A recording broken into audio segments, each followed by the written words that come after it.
Hello WhatsApp guys, কি অবস্থা সবার? আমি সাকিব চলে আসছি একটি নতুন ব্লগ নিয়ে। ব্লগ অনেক ইন্টারেস্টিং হতে চলেছে, কারণ আজকে আমরা যাচ্ছি পালকিচর। পুরো এলাকা মিলে আমরা যাচ্ছি পালকিচর। আমার ব্লগে এই পর্যন্ত যত ব্লগ দেখেছি সবচেয়ে বেস্ট ব্লগ হবে আজকে। আসসালামু আলাইকুম। তো সবাই বাসা থেকে রেডি হয়ে আস্তে আস্তে বাসের উদ্দেশ্যে রওনা দিচ্ছে। বাস আমাদের এলাকার গলিতে দাঁড়ানো, মমতাময়ী হাসপাতালের সামনে। তো আমরা চলে আসলাম বাসের মধ্যে। তো দেখতে পাচ্ছেন বাসের অবস্থা। এখানে আমরা এবং ছোট ভাইরা খুব মজা করছিলাম। আমার বন্ধু ছিল মিলন, আর আমি ছিলাম, আর বাকিরা ছোট ভাইগুলো ছিল। তো ছোট ভাইগুলো খুব মজা করছিল এবং আমরাও খুব মজা করছিলাম। তো অবশেষে গাড়ি ছাড়লো সকাল 10টা বাজে। গাড়ি ছাড়তে একটু লেট করে ফেলে তো আমরা রওনা দিলাম পালকিচরের উদ্দেশ্যে।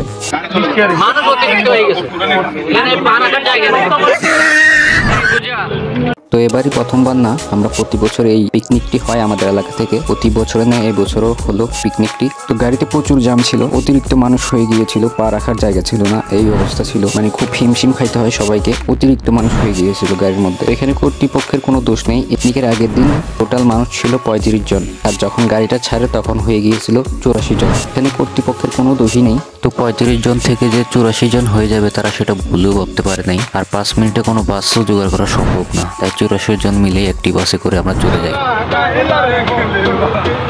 তো এই বিষয়ে আমি পারুল ভাইয়ের সাথে কথা বলি। তিনি বলেছে পিকনিকের আগের দিন যদি 35 থেকে 40 জন মানুষ হতো, তাহলে আরেকটি বাসের ব্যবস্থা করা হইতো। তো 35 জন থেকে যেহেতু 40 জন হয়নি, তাই একটি বাসই ছিল। পরের দিন যে এত মানুষ হয়ে যাবে, 84 জন মানুষ হয়ে যাবে, সেটা আমরা কল্পনাও করতে পারিনি। তো এখানে পারুল ভাইদের কোনো দোষই নেই, কারণ 35 জনই ছিল মানুষ। 40 জন হলে আরেকটি বাসের ব্যবস্থা করা হইতো, অর্থাৎ 2টি বাসের ব্যবস্থা করা হইতো যদি 40 জন মানুষ হইতো। তো 35 জনই ছিল মানুষ। তো গত বছর আমাদের সঙ্গে 2 জন মানুষ ছিল, এই বছর তারা নেই। একজন হচ্ছে আমাদের নাগু ভাই, আরেকজন হচ্ছে আমাদের চাঁদমিয়া মামা। তো আজকের ব্লগটি কেউ স্কিপ করবেন না, স্কিপ করলে আপনি অনেক আফসোস করবেন, কারণ আজকের ব্লগে আমরা 3টি আকর্ষণীয় জায়গা দেখাবো।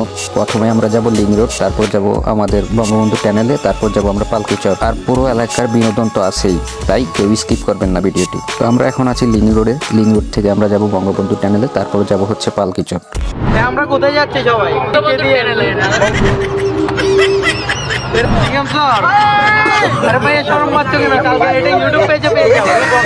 তো আমরা এখন আছি সি বিচ। তো সি বিচে আসার পর কয়েকজনের প্রস্রাবের চাপ দেয়। তো প্রস্রাব করার জন্য কিছু মানুষ নিচে নামে প্রস্রাব করার জন্য। তখন পারভেজ ভাই, মনির ভাই তারা একটু সামনে গিয়ে সেলফি তুলছিল গাড়ির সামনে গিয়ে রোডের নামে। তো প্রতি বছর এই পিকনিকের আয়োজন করে পারভেজ ভাই। তিনি সবার প্রথম উদ্যোগ নেয় প্রতি বছর এই পিকনিকটি করার জন্য। তাকে সাপোর্ট দেয় খোকন ভাই, জাভেদ ভাই, আমিন ভাই, বাদশা ভাই, আর অনেকেই। তো পারভেজ ভাইকে আমি ধন্যবাদ জানাতে চাই প্রতি বছর এই বছর আয়োজনটি করার জন্য, এবং প্রতি বছর তিনি এত পরিশ্রম করে, তার জন্য তাকে অসংখ্যবার ধন্যবাদ জানাতে চাই।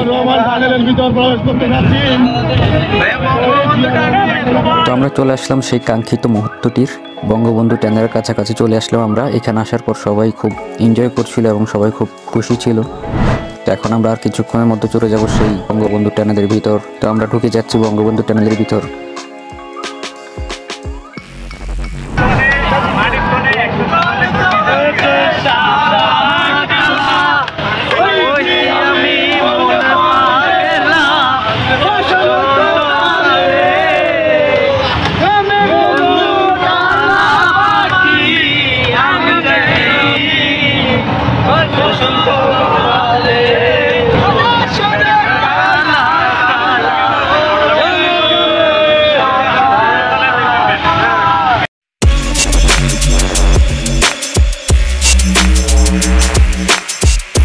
অবশেষে আমরা বেরিয়ে আসলাম বঙ্গবন্ধু ট্যানেল থেকে।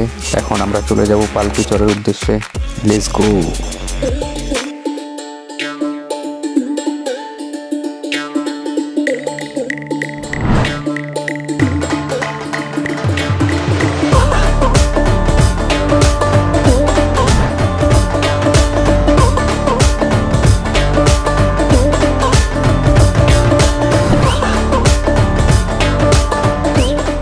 তো চলে আসলাম পালকিচর। এখন বাস থেকে আমাদের রান্না বাড়ার জিনিসপত্র নামানো হচ্ছে।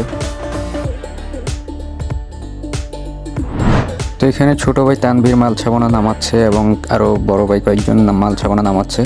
তো এটা হচ্ছে আমাদের ক্যাম্প। ঠান্ডার মধ্যেও পানি পিপাসা পেয়ে গেল, এত গরম পড়ছে, মনে হয় যে ঠান্ডা না গরমের দিনে, মানে ঠান্ডার মধ্যে যদি এই অবস্থা হয় তাহলে গরমের দিনে কি অবস্থা এটা বুঝেন আপনারা। তো আমরা চলে আসলাম সমুদ্রের পাড়ে। এখানে সবাই খুব মজা করছিলাম, আমি এবং আমাদের ছোটো ভাইগুলো খুব মজা করছিলাম। তো সমুদ্রের পাড়ের ভিউটা ছিল অসাধারণ এবং খুব পর্যটক ছিল মোটামুটি।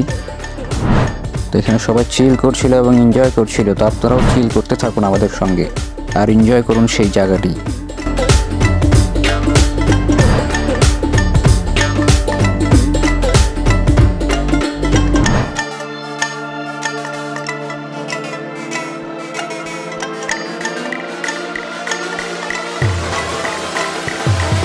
তো এইরকম ব্লগ আপনারা কোথাও পাবেন না, কারণ আজকে আমার ব্লগের সবথেকে বেস্ট ব্লগ হতে চলেছে। এটাই প্রথমবার নয়, আমরা প্রত্যেক বছর জানুয়ারি মাসে এই প্রোগ্রামটা হয়, মানে এই পিকনিকটা হয় আমাদের এলাকা থেকে।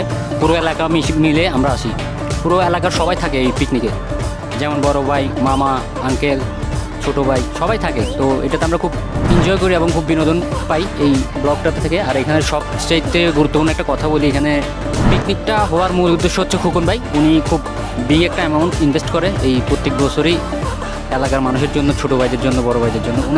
ওনার অবদানটা সবচেয়ে বেশি, উনি এই জিনিসটার দিকে বেশি নজর রাখে। তো খোকন ভাইকে আমি ধন্যবাদ জানাতে চাই। তো আমাদের এলাকার সবচেয়ে সিনিয়র ব্যাচ হচ্ছে ওনারা, খোকন ভাইরা। তো তাদেরকে আমি খুব মন থেকে ধন্যবাদ জানাই এই প্রোগ্রামটা প্রত্যেক বছর করার জন্য, ওনার কারণে এই প্রোগ্রামটা হয় মূলত। তো আপনারা সবসময় বলেন যে আমি আমার ভিডিওতে দুষ্ট কথাবার্তা বলি, আসলে আপনাদেরকে হাসানোর জন্য এই দুষ্ট কথাবার্তা বলি। তো আজকে যেহেতু একটা ফ্যামিলি প্রোগ্রাম, অর্থাৎ এলাকার সবাই আছে, তো আজকে আমি দুষ্ট কথাবার্তা কম বলবো, এটা জাস্ট আপনাদেরকে হাসানোর জন্য বলি। তো আজকে এই দুষ্ট কথাবার্তা হবে না। এখন আমি খুবই ক্লান্ত ব্লগ করতে করতে, এখন আমি আমার ছোটো ভাই অভিকে দিচ্ছি দায়িত্বটা, সে সবার অনুভূতিটা জানার চেষ্টা করবে সবার কাছে গিয়ে। তো অভি, তুমি নাও ক্যামেরাটা। আসসালামু আলাইকুম। আমরা হলাম যে পশ্চিম আবাসিক এলাকার মানুষ, আমরা এখানে ঘুরতে আসছি। এখন আমরা আমাদের পাশের আপু থেকে কিছু প্রশ্ন করব, দেখি ওনারা উত্তর কীভাবে দেয়, বা আমরা আনসারটা জানার চেষ্টা করব, ওদের ফিলিংস অনুভূতিটা কেমন ওইটা জানার চেষ্টা করব। সো আসো। আসসালামু আলাইকুম আপু, কিছু প্রশ্ন করা যাবে? তো আনন্দ আনন্দে সবাই আনন্দ করছে, বাচ্চারাও আনন্দ করছে, অনেক ভালো লাগছে। আপু একটু শুনলে ভালো হইতো। আসসালামু আলাইকুম। কিছু কথা বলতে পারবো আপনার সাথে? হ্যাঁ, আমাদেরকে ডিরেক্ট না করে দিল। আসসালামু আলাইকুম ভাইয়া। ভাইয়া একটু প্রশ্ন করা যাবে কিছু? আপনার কি হাজব্যান্ড ওয়াইফ? জি। নতুন রিলেশন, বিয়ে হয়েছে মনে হয়? না, 2 বছর হয়েছে। 2 বছর বিয়ে হয়েছে। এখানে এসে অনুভূতিটা কেমন? অনেক ভালো। আমাদের অফিস ট্যুরে আসছি, আমরা অনেকে আসছি এখানে অফিস ট্যুরে, 3টা বাস আসছে আমাদের সাথে, অনেক ভালো লাগতেছে। আজকে কি ফার্স্ট টাইম নাকি আগে আরো আসছেন? না, এই জায়গায় আজকে 1st টাইম কক্সবাজার গেছি। আরো শুধু হাজব্যান্ড ওয়াইফ আসছেন নাকি পাশাপাশি কেউ আসছে আপনার মা? আমার রিলেটিভ বলতে কেউ আসে না, এমনি ওর বান্ধবী আছে। আমরা ভাবির কাছে 2টা প্রশ্ন জিজ্ঞেস করি। আসসালামু আলাইকুম ভাবি। ওয়ালাইকুম আসসালাম। ভাবি এখানে এসে আপনার অনুভূতিটা কেমন জানতে পারি? অনুভূতি অনেকটাই ভালো। আসছেন নাকি আগে আরো আসছেন? না, এখানে ফার্স্ট টাইম, এমনিতে অনেক অন্য জায়গায় গেছি, এখানে ফার্স্ট টাইম। আসসালামু আলাইকুম আপু, কিছু প্রশ্ন করা যাবে? হ্যাঁ বলো। আপনার এখানে এসে না সরি, আপনার মনে লাইভ না, পরে ব্লগে যাবে আর কি। না সরি ভাইয়া। কি করে এখানে আপনি আপনাদের কি মিস্টেক হলো জানাইলে ভালো হতো। বলেন, সমস্যা বলেন, ব্লগটা দেখবেন, অবশ্যই বিনোদন আমরা দিব, চেষ্টা করব। এখানে এসে আপনার অনুভূতিটা কেমন? অনেক ভালো লাগছে। ফার্স্ট টাইম আসছেন নাকি আগে আর আসছেন? না আসছি আবার। ও আপু 1 মাস আগেও আসছে, সো এখন আবার আসছে। আগে আসছিলাম, বাট এবার ফার্স্ট টাইম, 2-3 বছর আগে আসছে আর কি। অনুভূতিটা কেমন আপনার? একটু ভালো লাগতেছে, ফ্যামিলি নিয়ে আসছি। ভালো না, আগে এমন ছিল না, এখন টানেল হওয়ার পর আরো সুন্দর হয়ে গেছে, ইজিলি চলে আসতে পারছি, কোনো জ্যাম ছিল না, ভালো লাগতেছে। কিছু তো আগের মতো নাকি চেঞ্জ হয়েছে, কোনো পরিবর্তন আছে? না, চেঞ্জ হয়েছে, অনেক চেঞ্জ হয়েছে, রাস্তাঘাট উন্নত হয়েছে, আগে থেকেও ভালো হয়েছে। আগে তো অনেক আর খারাপ ছিল, এখন পরিবেশ একটু ভালো। তো ছোটো ভাই অভিকে অ্যাঙ্কারিংয়ের দায়িত্বটা দেওয়ার পর সে সবার কাছে গিয়ে তাদের অনুভূতিটি জানার চেষ্টা করছিল এবং তাদের থেকে কেমন লাগে সেটি জানার চেষ্টা করছিল। তো সে শুধু মেয়েদেরকে বেছে নিচ্ছিল ইন্টারভিউ।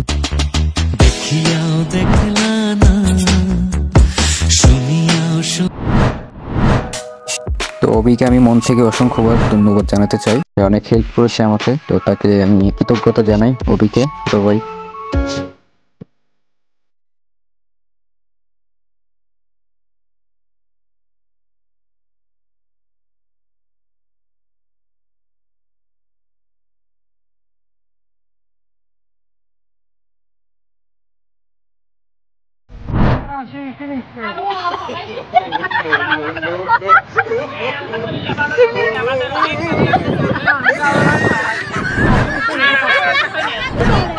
আচ্ছা আপুর কথাটা একটু রেকর্ড করা লাগবে হ্যাঁ ব্লগ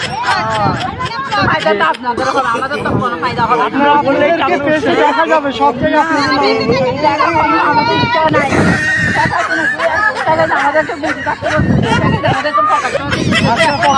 ওদের সাথে কথা বলি পারা যাচ্ছে না, আমরা পারতেছি না, আমি একটা করে চার পারছি। তো আমরা এখন চলে যাব আমাদের ক্যাম্পে, সেখানে গিয়ে আমাদের মানুষদের থেকে জানার চেষ্টা করব তাদের অনুভূতিগুলো। তো চলুন আমরা চলে যাই ক্যাম্পের উদ্দেশ্যে। আসসালামু আলাইকুম। কি করে আমরা কিছু প্রশ্ন জিজ্ঞেস করবো, আনসার কি দিবেন? এখন নাকি ওনার মাথা ঘুরাচ্ছে, সো এখন প্রশ্নের উত্তর দিতে পারবেন না। আমরা আমাদের আব্দুল মামা থেকে কিছু প্রশ্ন জিজ্ঞেস করি। আসসালামু আলাইকুম। ওয়ালাইকুম আসসালাম। এখানে কি ফার্স্ট টাইম আসা হয়েছে নাকি আগে আসছে? না, এখানে তো আরও কয়েকবার আমরা আসলাম। আসার পর তো এখন পরিবেশের যেই সিস্টেমটা দেখতেছি, ভবিষ্যতে মনে হয় আরও উন্নত সিস্টেমে পরিণত হবে যদি গভর্নমেন্ট থাকে। আর আমরা আরও অনেক কিছু দেখতে পারবো, অনেক কিছু আশা করা যাবে ভবিষ্যৎ প্রজন্মের জন্য। হয়তো আমরা আরও উন্নত কিছু দেখতে পারবো সামনে। আর আপনার এখানে এসে অনুভূতিটা কেমন? না, অনুভূতিটা আগের চাইতে অনেক রিক্স লাগতেছে, খুব ভালো লাগতেছে। কিন্তু এখানে সবচেয়ে বেস্ট একটা জিনিস দেখতেছি, যেটা আমরা এখানে ঢোকার পরে যে জিনিসটা আমরা খেয়াল করছি অথবা যেটা আমরা তদন্ত সবাইকে দেখছি, সেটা হচ্ছে যেখানে মাদকদ্রব্য একদম বন্ধ করে দিয়েছে সরকার। ওটার জন্য আমি আমার গভর্নমেন্টকে খুব ধন্যবাদ জানাচ্ছি। আমাদের মাননীয় এমপি মহোদয়কে ধন্যবাদ জানাচ্ছি, আমাদের টুরিস্ট পুলিশকে আমরা ধন্যবাদ জানাচ্ছি, আমাদের এই সহযোগিতাকারী সবাইকে। এমনি গাড়ি দিয়ে আসতে তো কোনো ঝামেলা হয় না? না, গাড়ি দিয়ে আমাদের আসতে ইনশাল্লাহ কোনো ঝামেলা হয় না। আমরা ঠিক সময় মতোই আমাদের অবস্থানে আমরা পৌঁছে গেছি। আসসালামু আলাইকুম। সো আমাদের চ্যানেলটা একটু সাবস্ক্রাইব করে দিন। আপনার বক্তব্যের জন্য ধন্যবাদ। দা শাকিলে একটু সাবস্ক্রাইব করে দিন। ফেসবুকে পেজ আছে, ইউটিউবে আছে। আসসালামু আলাইকুম। আসসালামু আলাইকুম। ওয়ালাইকুম আসসালাম। আমাদের কিছু প্রশ্ন করার আছে, আপনি কি আনসার দিবেন? জি জি বলেন। আসসালামু আলাইকুম। ওয়ালাইকুম আসসালাম। আপনাদের এখানে এসে অনুভূতিটা কেমন? আমাদের কাছে খুব ভালো লাগতেছে আপনাদের সাথে আইসা, কিন্তু আপনাদের এখানে এসে পিকনিক আমি খুব ভালো অনুভূতি করলাম। আমার ছেলে মেয়ে কোথায় হারাই গেছে, আমি ওনাদেরকে খুঁজে পাচ্ছি না। ইনশাল্লাহ আপনারা একটু মোবাইল দিয়ে সবাইকে খুঁজে আমার বাচ্চাগুলোকে আমার কাছে দিয়ে যায়। আমরা করে দিব, আসতে তো কোনো সমস্যা নেই। না, ইনশাল্লাহ আসতে কোনো সমস্যা নেই। আমরা আপনার গাড়ি থেকে নেমে বাজার করছি আপনাদের জন্য। জি, আসসালামু আলাইকুম। আচ্ছা, ঠিক আছে, আসসালামু আলাইকুম। বড় ভাইয়ের কথা শুনে আমরা সন্তুষ্ট। আসলে আমাদের জন্য অনেক পরিশ্রম করতেছে আমাদের বড় ভাইরা। আমরা যাতে খাই, ওরা ওইটাই চাই। দেখি রান্না বাড়া কীরকম হয়, সব কিছু আপনাদেরকে দেখাবো ব্লগে, সর্বশেষ দেখবো। তো এখন আমাদের আরেকটা বড় ভাই থেকে জিজ্ঞেস করবো, সেটা হচ্ছে আমাদের মানিক ভাই। সে ওনার অনুভূতিটা কেমন? আসসালামু আলাইকুম ভাই। ওয়ালাইকুম আসসালাম রাহমাতুল্লাহি ওয়া বারাকাতুহু। আপনার অনুভূতিটা কেমন? ও আর বিশাল অনুভূতি, সবাইকে নিয়ে আসলাম, আনন্দ অনুভব করবো আজকে এই দিন। আজকে আমার ছোটো ভাই, বড় ভাই, বন্ধু বান্ধব আমরা সবাই এখানে আসছি ফালকিছড়ে। আপনারা দোয়া করবেন আমাদের জন্য, আমরা যেন আবার সুস্বাস্থ্য মতো বাসা যেতে পারি। ধন্যবাদ। এখন আমরা আমাদের রুলামিন ভাইয়ের কাছে যাব, ওনার কাছে কিছু প্রশ্ন করবো, দেখি ওনার আনসারটা কেমন ভাবে যায়। প্রশ্ন করা যাবে? আমি তো আপাতত এই টাকায় বাংতি করতে পারতেছি না ভাই। আমি জেলাকে ভাড়া দেবো, তো আমি টাকায় বাংতি করতে পারতেছি না। আমি ব্যস্ত ভাই। না, আমরা 2 মিনিটের কিছু প্রশ্ন। হ্যাঁ বলেন। আপনি অনুভূতিটা কেমন? আমি তো কোনো অনুভূতি এখনো পাইনি। আমি আসলে এই কি বলে যে সাগরে পাড়ে যেতে পারিনি, অনুভূতি কোথা থেকে পাবো? আপনাদের ফিলিংস কিরকম এখানে এসে? আমি ফিলিংসটা একটু পরে জানাচ্ছি, আমি একটু টাকাটা ভাঙি। আচ্ছা, ওরা আসি। আসসালামু আলাইকুম ভাই। ওয়ালাইকুম আসসালাম রাহমাতুল্লাহি ওয়া বারাকাতুহু। ভাই আপনি পালকিচর কি ফার্স্ট টাইম আসছেন নাকি আগে আর আসছেন? ইনশাল্লাহ আমি পালকিচর এটা নিয়ে 8-10 বার আসা হয়েছে। কিছুদিন আগে রিসেন্টলি গত শুক্রবারও আসছিলাম। আমার একটা খেলা ছিল আনোয়ারাই, এখান থেকে আমরা এখানে পালকিচর আসছি।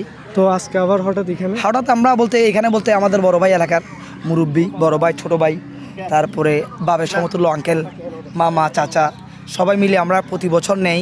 এবারও আমরা পিকনিকে এসেছি। এটা আমাদের ঐতিহ্য, আমাদের বাজেট পশ্চিমাবাসীদের এটা একটা ঐতিহ্য। তো ভাই তাই আমরা ইনশাল্লাহ এবারও কি আমাদের ঐতিহ্যকে ধরে রাখার জন্য আবার আমরা পিকনিকে এসেছি। ইনশাল্লাহ। ভাই আপনার অনুভূতিটা কেমন? অনুভূতি হচ্ছে বলতে আমি অ্যাকচুয়ালি শারীরিকভাবে অসুস্থ। আমি তারপরও যেহেতু আমাদের এলাকার ট্যুর না আসে থাকতে পারলাম না, মানে এটার অনুভূতি আপনি বুঝে নেন যে আমি অসুস্থ, তারপরও আমি চলে আসছি। ঠিক। অনেক ধন্যবাদ। ধন্যবাদ মাই চ্যানেলটা। আর আমাদের চ্যানেলগুলোতে একটু সাবস্ক্রাইব করে দিন ভাইয়া। দাশাকি, আসসালামু আলাইকুম। তো এখানে আমাদের রান্নার কাজ হচ্ছিল, তো আমি তখন একটু ভিডিও করে নিলাম। তো ভিডিও করার সময় আমাদের বিএনপির নেতা মোর্শেদ আলম সে আমাকে ডাক দেয়, বলে যে এই শাকিল আমাকে একটু ভিডিও কর। তখন তার দিকে ক্যামেরাটা ঘুরাই, তো তার ছবিটা নিয়ে ফেললাম একটু ভিডিও।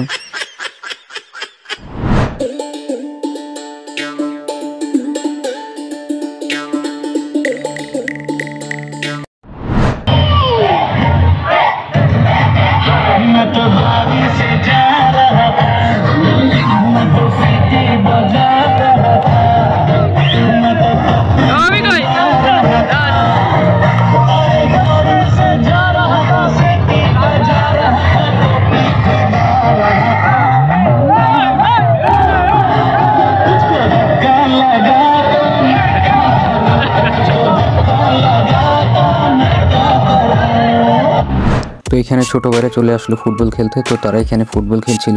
আমরা খেলছিলাম না, কারণ আমাদের কিছুক্ষণ পর আমাদের ক্রিকেট ম্যাচ আছে, সিনিয়র ভার্সেস জুনিয়র ম্যাচ। তো সেখানে আমাদের খেলতে হবে, তাই আমরা এনার্জিটা কমাচ্ছি না। তো ছোট ভাইদের এনার্জি থেকে আমি খুব অবাক হয়ে যাই। তারা ফুটবলও খেলেছিল এবং ডান্সও করেছিল এবং ক্রিকেটও খেলেছিল। তাদের এনার্জির প্রশংসা করতে হয় আসলে।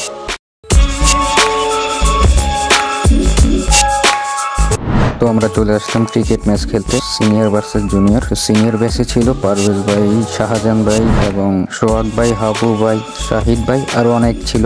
আর আমাদের টিমে ছিলাম আমি এবং আমার বন্ধু মিলন, আর বাকিগুলো ছোট ভাই। তো এখানে সবার প্রথমে ব্যাটিং পাই আমরা 10 ওভারে রান নিই 106 রান, 107 রানের টার্গেট ছিল। পরে আমরা ফিল্ডিং এ যাই। ফিল্ডিং এর সময় আমার বন্ধু মিলন 1 ওভারে খায় 5টা ছক্কা, 1 ওভারে সে রান দিয়েছিল 32 রান। তো আমরা তো ভেবে নিয়েছি ম্যাচটা আমরা 3-4 ওভারেই হেরে যাব। তারপরে আমি বোলিং এ যাই, আমি বোলিং করে মাত্র 2টা ছক্কা খাওয়াই। এখানে তাদের ওপেনিং ব্যাটসম্যান ছিল শাহজাহান ভাই এবং পারভেজ ভাই। তো পারভেজ ভাই খুব মারছিল এবং শাহজাহান ভাই খুব মারছিল। তো আমার যে 2টা ছক্কা মারে সেটি হচ্ছে যে পারভেজ ভাই, তিনি একটা 6 মারে লেগে আর একটা 6 মারে অফে। তো অফে যে 6টা মারে সেটা খুব লিভারশিপ করে খুব সুন্দরভাবে শটটি খেলে। তার শটটি দেখে আমি খুব অবাক হই। সে ম্যাক্সওয়েলের মতো শটটি করে এবং তাকে জিজ্ঞেস করার পর সে বলছিল সে এই শটটি করার সময় খুব ব্যথা পেয়েছিল মাজায়। তো আমাদের টার্গেট ছিল শাহজাহান ভাই এবং পারভেজ ভাইকে আউট করা। তাদের দুজনকে আউট করতে পারলেই আমরা ম্যাচটা হয়তো বা জিততে পারবো। তো পরের ওভারে আমি শাহজাহান ভাইয়ের ক্যাচটা নিয়ে শাহজাহান ভাইকে আউট করে দিই। তিনি একাই খুব মারছিল, তো তাকে আউট করে ফেলি আমি ক্যাচটা নিয়ে। পরের ওভারে আবার পারভেজ ভাই আউট হয়ে যায়। তো তাদের রানের চাকা আস্তে আস্তে কমতে শুরু করলো। তো ম্যাচটি চলে যায় 8 ওভারে। তাদের রান ছিল যে 85, ফাইটিং অবস্থায় চলে আসলো খেলাটি। তো তখন একটি দুর্ঘটনার কারণে ম্যাচটি অফ হয়ে যায়। যখন আমি ফিল্ডিং করছিলাম তখন বল ধরার জন্য আমি দৌড়াচ্ছিলাম, তখন একটা গাড়ি এসে আমার উপর দিয়ে চলে যাচ্ছিল। তখন ড্রাইভার গাড়ি থেকে লাফ দেয় এবং আমি স্ট্রেট দাঁড়িয়ে যাই। এই দুর্ঘটনাটির জন্য খেলাটা অফ হয়ে যায়। তো বড় ভাইদের দাবি তারা ম্যাচটা জিতে এবং আমরাও মেনে নিই তারাই ম্যাচটা জিতে। তো তারা আমাদের থেকে 100 টাকা পায়। তো 100 টাকাটা আমরা তাদেরকে দিই নেই, পরের বছর আমরা সেটা খেলে শুট করে দেবো 100 টাকা।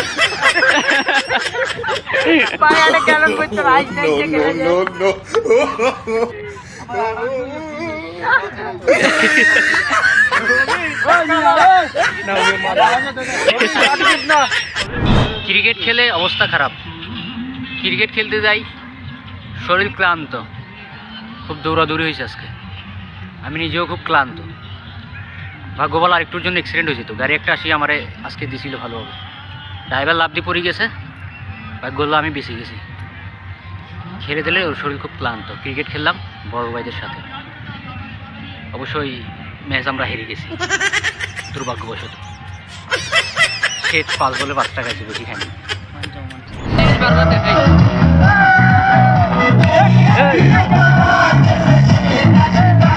তো খেলাধুলা শেষে আমরা চলে আসলাম খাবারের জন্য। খাবার খেতে আসি আমরা 4টা বাজে খেলাধুলা করে। তো তখন আমরা সবার লাস্টে পড়ে যাই। আমরা খানা পাচ্ছিলাম না, তখন খুব খিদা লেগেছে। আমরা বাইরে বসে আছি।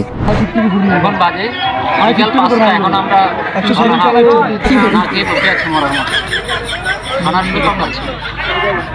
তো আমাদের এলাকার মুরব্বী এবং সিনিয়ররা খাচ্ছিল, তো আমরা সবার লাস্টে পড়ে যাই।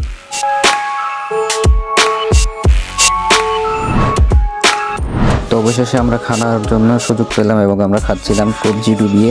তো আমাদের সঙ্গে আমাদের বাবুর্চি মামা, ওসমান মামাও খাচ্ছিল। তো এনজয় করছিলাম, খাবারটা খুব ভালো হয়েছে। তো তাকে আমি অসংখ্য ধন্যবাদ জানাচ্ছি ওসমান মামাকে। তিনি খুব ভালো রান্না করেছিল এবং তার মাংসগুলো খুব ভালো রান্না হয়েছিল, খুব সুস্বাদু হয়েছিল।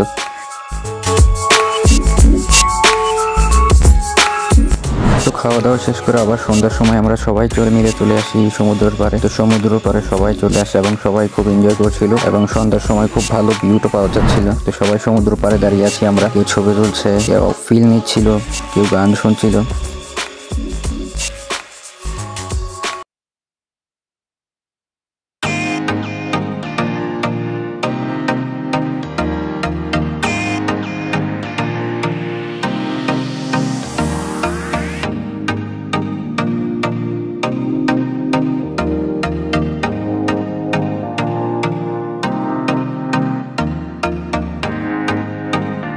অনুভূতিটা যে ফিলটা পাচ্ছি কোথাও গেলে এরকম আরাম পাবো না। আসলে এখন সন্ধ্যার সময় সমুদ্র পাড়ে তাকিয়ে থাকতে একটা খুব শরীরের মধ্যে ভাব চলে আসে। সে বিয়ে করছে পাবলিক, তার থেকে ভালো নাও লাগতে পারে, সে চলে গেছে। যাও কম দাও তুমি, কি ভিউ, কি বাতাস, আহা হা, এই শান্তি কোথায় গেলে পাবো। সবাই আছে, বড় ভাই, ছোট ভাই, মামা, আঙ্কেল, চাচা, শুধু বউটাই নাই, শান্তিও নেই, মজাও নেই। সরি, দুষ্টু কথাবার্তা বলা নিষেধ ছিল আজকে। ভাই কি সমস্যা, কি সমস্যা ভাই? হ্যাঁ কি সমস্যা? সমস্যা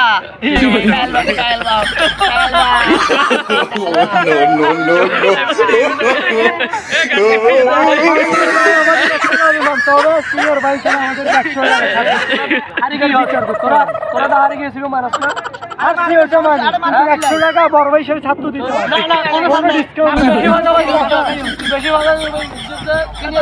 আচ্ছা ভাই আপনারা বলেন আমি কি ফাঁকাফাকি করি কি করি? ভাই আসসালামু আলাইকুম।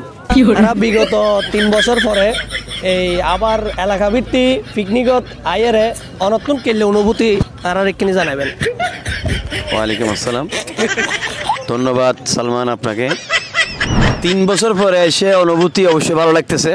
তো আমাদের আসার সময় একটু লেট হয়ে গেছিলো, আমরা আরও আগে যদি গাড়িটা ছাড়তে পারতাম আরও ভালো লাগতো। তো যাই হোক, সব মিলিয়ে ভালোই লাগতেছে এখনো পর্যন্ত, আলহামদুলিল্লাহ ভালো আছি। ধন্যবাদ। এটা আমাদের মানিক ভাইয়ের মেয়ে, আম্মু কিছু বলতে চাচ্ছে। তোমার কেমন লাগতেছে? খুবই ভালো। এই আর আসছো এখানে কয় বছর পর আসছো এখানে? 1 বছর। 1 বছর? ও যাক, ঠিক আছে। পরে আমরা এলাকা ভিত্তিক পিকনিকে এসে কেমন লাগতেছে? হ্যাঁ ধন্যবাদ, ধন্যবাদ দা শাকিল চ্যানেলকে, ধন্যবাদ আপনাদেরকে। অ্যাকচুয়ালি এলাকার প্রতি বছর আমরা পিকনিকে আসি, পালকির চর আসি, রাঙামাটি যাই। প্রতি বছরের ন্যায় এবারও আমরা পালকির চর এসেছি। আমরা ট্যুরে এসেছি, ঘুরতে এসেছি, ভাই ব্রাদার সবাই মিলে, এলাকার বড় ভাই, ছোট ভাই, চাচা, কাকা, মামা, খালা সবাই মিলে আমরা ইনশাল্লাহ এনজয় করতে এসেছি। খুব ভালোই লাগলো, ঘুরলাম, ছবি তুললাম, খেললাম, খুব সুন্দর আয়োজন করছে, খানা দানা খাইলাম। এখন আমরা কিছু ফটো সেশন করবো, করে আস্তে ধীরে আবার কি বাসার উদ্দেশ্যে রওনা দিব। আর যারা এই আয়োজন করছে তাদেরকে অসংখ্য ধন্যবাদ। দা শাকিল ইউটিউবারকে আমি অসংখ্যভাবে ধন্যবাদ জানাচ্ছি সবার পক্ষ থেকে। Thank you for so much. তো সালমান ভাইকে মাইক্রোফোন দেওয়ার পরে কিছুক্ষণ পর থেকে আর মাইক্রোফোনটি কাজ করে না। আসলে ফাঁকাফাঁকি থাকে যাইলে যা হয় আর কি। আমরা প্রতি বছরই আসি এই পিকনিকে। তিনি বলেছে যে আমরা 3 বছর পর আসলাম, তার কারণে মাইক্রোফোনটি আর কাজ করে না। তো তারপর তিনি যাচ্ছিল রুবেল ভাইয়ের কাছে ইন্টারভিউ নেওয়ার জন্য। তো তিনি দেখিয়ে দিল তার বন্ধুদেরকে, সিনিয়র ভাইদেরকে, পারস ভাইদেরকে। তাদের কাছে আসার পর সর্বপ্রথম ইন্টারভিউ দেয় আমিন ভাই কিছু বক্তব্য দেয়। তারপর আমরা যাই ডাক্তার মিজানের কাছে, তো উনি কিছু বক্তব্য দেয়, খুব সুন্দর কথাবার্তা বলে। তো তারপরে আমরা যাই আমাদের পারস ভাইয়ের কাছে, তিনি খুব সুন্দর অসাধারণ কিছু কথাবার্তা বলে এবং খুব ভালো কিছু বক্তব্য দেয়। তারপর চলে আসি মনির ভাইয়ের কাছে, মনির ভাইও কিছু কথা বলে, কিছু বক্তব্য দেন। তো তারপরে অ্যাঙ্কারিংয়ের দায়িত্ব নেয় শাহাদাত ভাই এবং বক্তব্য ছিল ছোট ভাই রায়হান খুব সুন্দর কথাবার্তা বলে, খুব অসাধারণ কথা বলে। তো তার বক্তব্যটা ছিল সবচাইতে বেস্ট এবং তার কথাগুলো একবার পারফেক্ট ছিল। দুর্ভাগ্যবশত মাইক্রোফোনের কারণে তার ভয়েসটা রেকর্ড হয়নি। এই ছিল আজকের ভিডিও। পরের বছর আবার দেখা হবে এলাকার পিকনিকে। ততক্ষণ সবাই ভালো থাকুন, সুস্থ থাকুন, আল্লাহ হাফিজ।